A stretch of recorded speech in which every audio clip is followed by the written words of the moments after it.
Le Mali exige le départ, sans délai, de la mission de l'ONU. Le ministre malien des Affaires étrangères a déclaré vouloir mettre un terme à la présence onusienne dans son pays, 16 mois après avoir exigé départ des troupes françaises de Barkhane. Sans délai. 16 mois après avoir exigé le départ immédiat des soldats de l'opération Barkhane du Mali, c'est à l'ONU et à ses casques bleus déployés au sein de la mission multidimensionnelle intégrée des Nations Unies pour la stabilisation au Mali, MINUSMA, que Bamako vient de demander de quitter le pays. Vendredi 16 juin, le chef de la diplomatie malienne, Abdoulaye Diop, a demandé, devant le Conseil de sécurité des Nations Unies, le retrait sans délai de la MINUSMA. Déployée depuis 2013 pour restaurer l'autorité de l'État et protéger les civils, la mission de l'ONU n'a pas atteint son objectif fondamental, à savoir apporter les réponses adéquates à la situation sécuritaire du Mali, a affirmé le ministre. Si l'argument est difficilement contestable, la rupture entre la junte au pouvoir à Bamako depuis le coup d'État d'août 2020 et les Nations Unies est le résultat d'une longue crise de confiance, alimentée par la collaboration du Mali avec le groupe paramilitaire privé russe Wagner et les récentes accusations de massacres faites par l'ONU contre les autorités de Bamako. Si le calendrier de retrait demeure incertain, cette demande de Bamako devrait ouvrir la voie à un départ des quelques 15 000 militaires, policiers et civils déployés sous le drapeau de l'ONU. Le maintien de la paix est basé sur le principe du consentement du pays hôte, et sans ce consentement, les opérations sont presque impossibles, a déclaré El Gassim Wayne, le chef de la MINUSMA, à l'issue de la réunion de vendredi.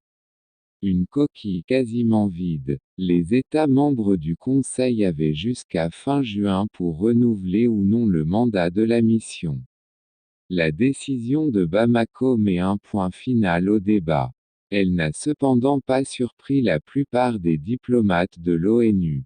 À New York, il se chuchotait depuis quelques jours qu'il fallait s'attendre à un coup d'éclat du ministre des Affaires étrangères malien. Une sortie comparable à la demande de retrait des soldats français du Mali après des mois de tensions et de déclarations incendiaires.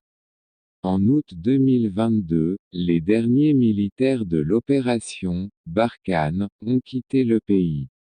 La rationalisation de la mission, sans réduction d'effectifs mais en fermant des bases, recommandée par le secrétaire général de l'ONU, Antonio Guterres, dans son rapport mardi 13 juin, a été rejetée par la junte malienne. Ni les propositions du secrétaire général, encore moins le projet de résolution en cours de négociation par les membres de ce Conseil, n'apportent de réponse appropriée aux attentes des Maliens, a estimé Abdoulaye Diop ce vendredi. Dans un rapport adressé à l'ONU en décembre 2022, Bamako avait dressé la liste de ses exigences envers la MINUSMA, donné la priorité à la dimension sécuritaire de son mandat, renforcé son soutien aux forces armées maliennes, et opté pour des actions et des patrouilles offensives. Lire aussi, Mali, un casque bleu tué, 8 autres gravement blessés dans le nord.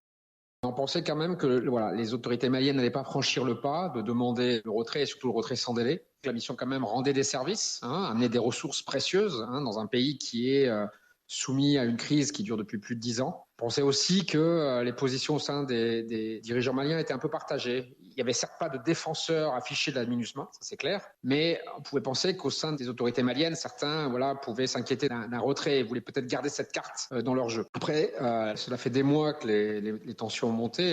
La publication du rapport d'enquête sur le massacre de Moura il y a quelques semaines avait accentué ces tensions. La décision malienne, elle est aussi conforme à à la politique que les autorités de transition ont choisie depuis 2 ans. Les autorités maliennes, ces 2 dernières années, ont demandé successivement le départ de l'opération française Barkhane, de l'opération européenne Takuba, se sont retirés du G5 Sahel. Et au fond, la MINUSMA était le dernier gros élément. Ce sont eux désormais qui imposent leur choix. Depuis son arrivée au pouvoir, la junte promet de venir à bout de la menace djihadiste. Aussi, les militaires maliens voient-ils le mandat de la MINUSMA, qui n'est pas de lutter contre les groupes armés terroristes, comme « une coquille quasiment vide », selon les termes d'un diplomate occidental. Pour la junte, la MINUSMA est plus une source d'ennui qu'autre chose, résume-t-il. Défiance croissante depuis l'arrivée des colonels. Dans son discours devant le Conseil de sécurité, Abdoulaye Diop a dénoncé « l'instrumentalisation et la politisation de la question des droits humains », avant d'accuser la MINUSMA d'alimenter « les tensions intercommunautaires, exacerbées par des allégations d'une extrême gravité et qui sont fortement préjudiciables à la paix ». Début mai, l'ONU avait accusé dans un rapport les soldats maliens et des personnels militaires étrangers, identifiés par des témoins et des ONG comme étant des mercenaires du groupe paramilitaire privé russe Wagner, d'avoir exécuté au moins 500 personnes lors d'une opération antiterroriste menée en mars 2022 dans le village de Moura, dans le centre du pays. La junte n'a, depuis, cessé de s'insurger contre les conclusions de ce rapport reposant, selon elle, sur un récit fictif. Au point d'annoncer, comme l'a relevé l'ONU dans son dernier rapport sur la situation au Mali publié le 1er juin, son intention d'ouvrir une enquête judiciaire contre la mission d'établissement des faits et ses complices pour espionnage, atteinte à la sûreté extérieure de l'État et complot militaire. Lire aussi, au Mali, la junte fustige le « récit fictif » issu du rapport de l'ONU qui accuse l'armée d'avoir exécuté 500 personnes à Moura. L'affaire illustre le niveau de tension entre Bamako et la MINUSMA. Une défiance qui n'a cessé de croître depuis l'arrivée au pouvoir des colonels. Ces derniers ont ainsi expulsé Olivier Salgado, le porte-parole de la mission, en juillet 2022, puis Guillaume Ngefa, le directeur de sa division droits humains, en mars 2023. Sur le terrain, la junte entrave les mouvements des casques bleus. Entre le 1er avril et le 11 mai, la mission a demandé 565 autorisations de vol, dont 167 n'ont pas été obtenues, note l'ONU dans son dernier rapport, précisant aussi que 4 des 5 demandes formulées auprès des autorités pour enquêter sur les droits de l'homme, lui ont été refusées, depuis janvier.